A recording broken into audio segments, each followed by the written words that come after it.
Советот на општина Кавадарци денеска на вонредна седница ги усвои одлуките за отпочнување со работа на новата детска градинка лоцирана во дворот на Здравствен дом Кавадарци.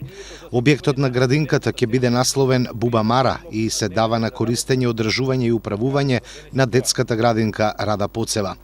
Објектот Буба Мара во општина Кавадарци е изграден со средства од буџетот на општина Кавадарци, Министерството за труд и социјална политика, Јавната општинска установа детска градинка Рада Поцева, а опремувањето е извршено со средства на Министерството за труд и социјална политика.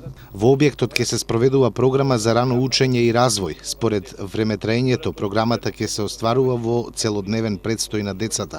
Згрижувањето и воспитувањето на децата ќе се реализира во 3 групи од 2 до 6 годишна возраст, односно до вклучување во основно образование за 75 деца, стои во одлуката што ја донесе Советот денеска. Градоначалникот Митко Јанчев најави дека дополнително ќе биде утврден терминот за отворање на градинката со Министерството за труд и социјална политика.